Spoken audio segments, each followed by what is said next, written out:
Hello everyone.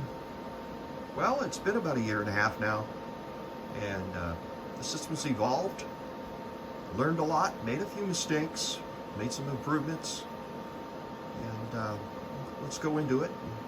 I'll show you what I would have done differently or what I'm real happy with. Probably the most noticeable thing is these strange tubes. Turn the light off here so you can see what these are. Blower right here. There's a temperature sensor right there, and it goes out at eaves. There's a oval to rectangular adapter, and we have a plenum up here, and this draws air from the sweet spot right here, the hot air. Bigger tube here. That seems to be the best spot for drawing the hot air. Now, why I'm drawing the hot air out is this corner of the garage is like a hot corner, or a stagnant air area, and the heat just builds and builds and builds on these inverters.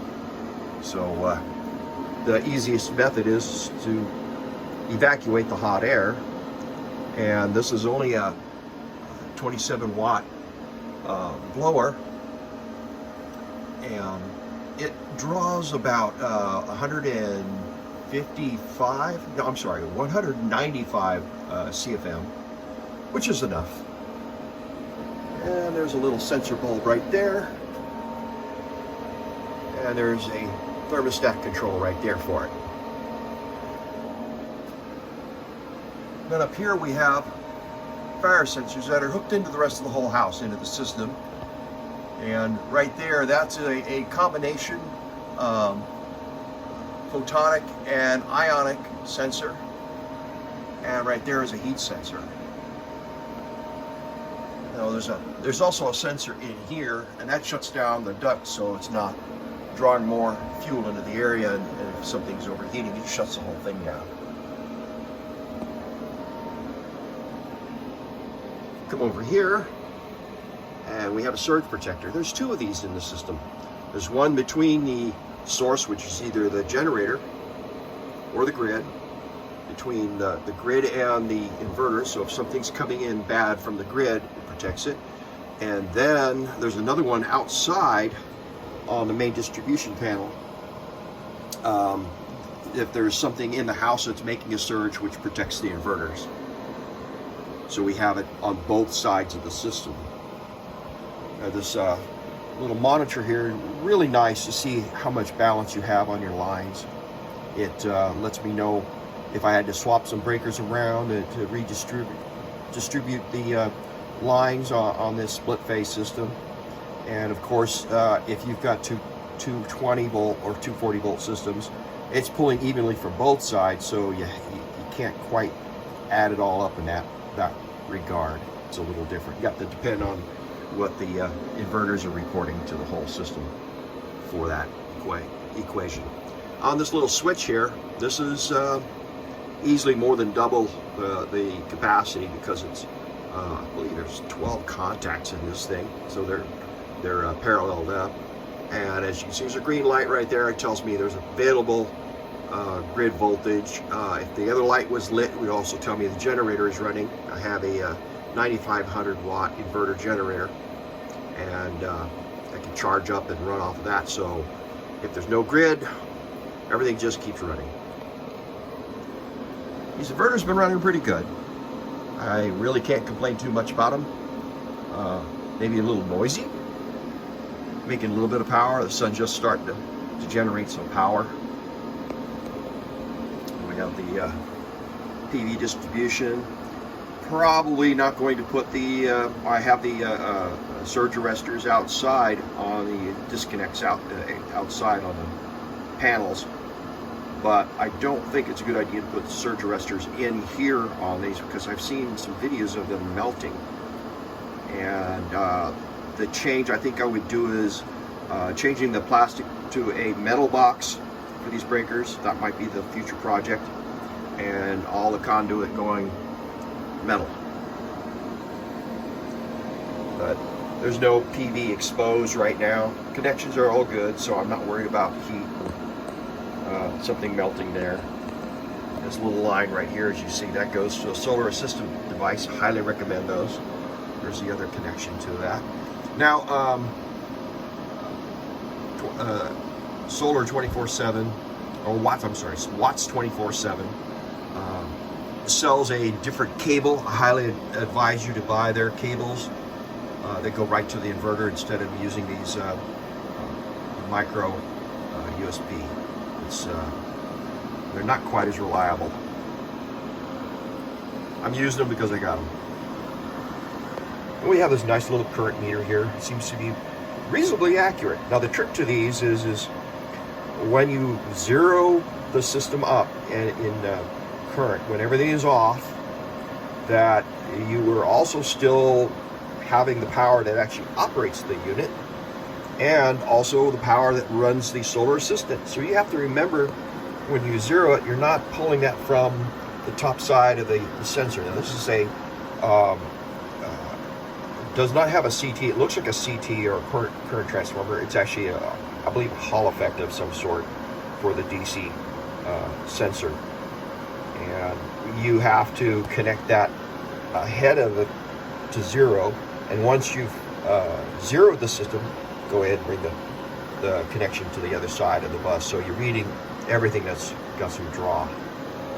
You got the disconnect here for the batteries breaker, and there's a light here that senses if there's a voltage difference when you have this off, and that will start to glow. And before you throw the breaker, you hit the pre-charge.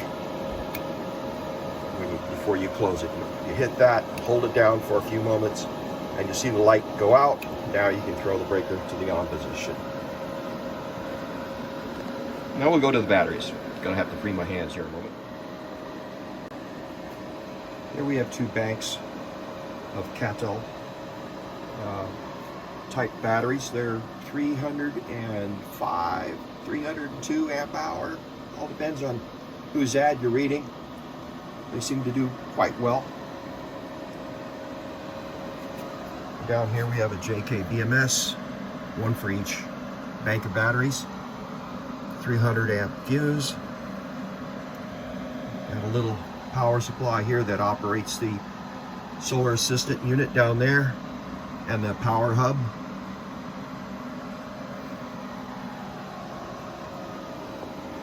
The cells are all compressed. Springs down here at the bottom.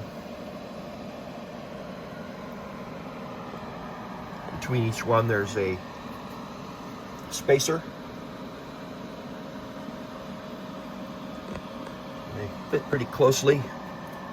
There's about 550 pounds of force centered on those pusher blocks.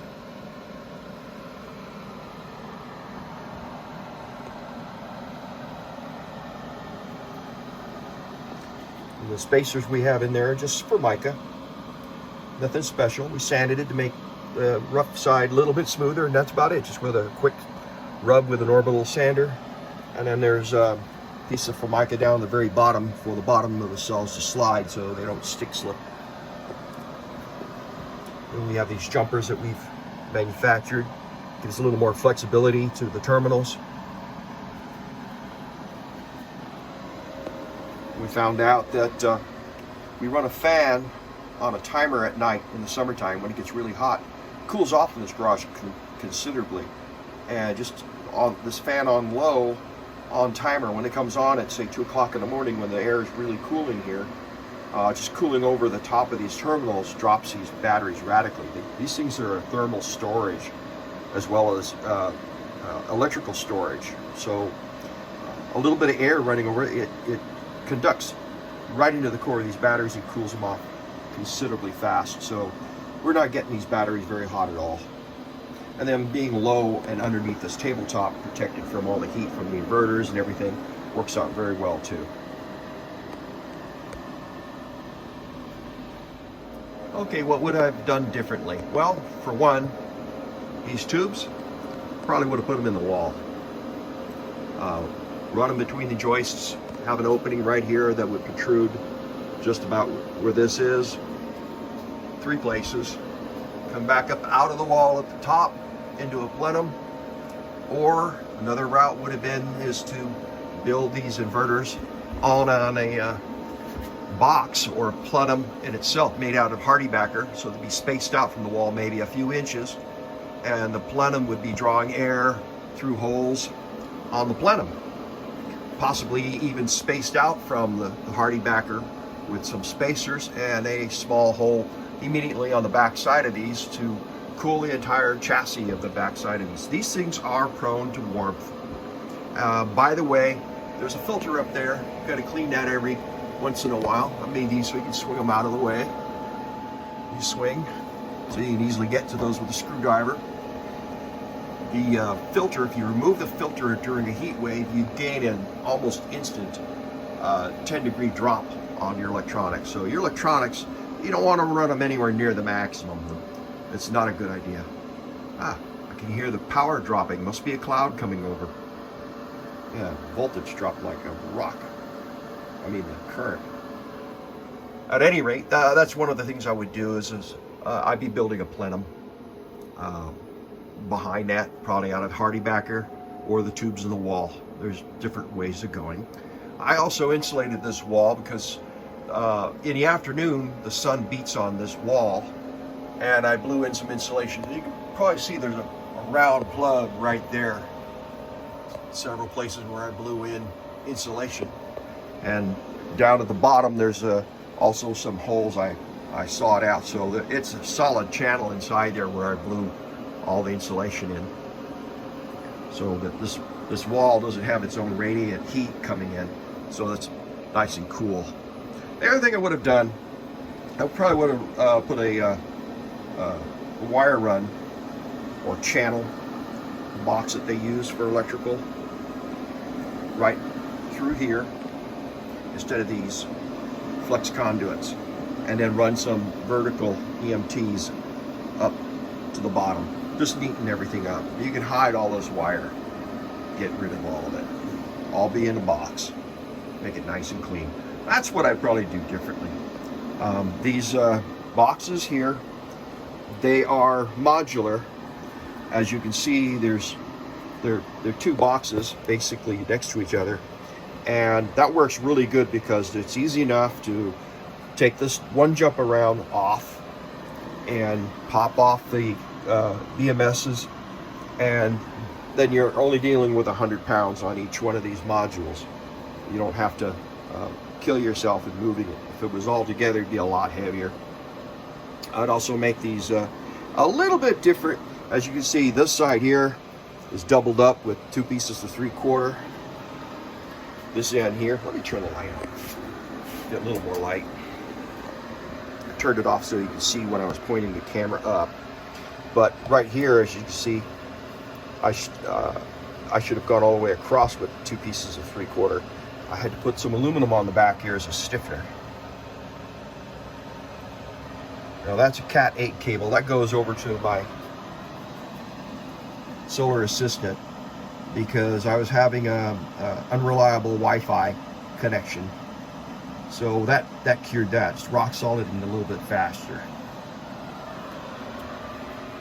So I'd go with 2 pieces of 3/4 across the back, cut clear its hole in the back. You see how that's constructed? There's a hole on this one over here that gives clearance for the spring to travel into, because you don't need the wood the entire way, but you need most of it. That'll clear the spring for when you are retracting and loading the whole system up. And then you would eliminate the need of that screw right there. It'd all be screwed together. When you build these, you have to make sure that you have real good gluing and real good saw cuts. You can't have any gaps, because with that much pressure on these things, they'll pop apart. Screws are basically there just to help assembly and test fit everything. Other than that, I'm very happy with it.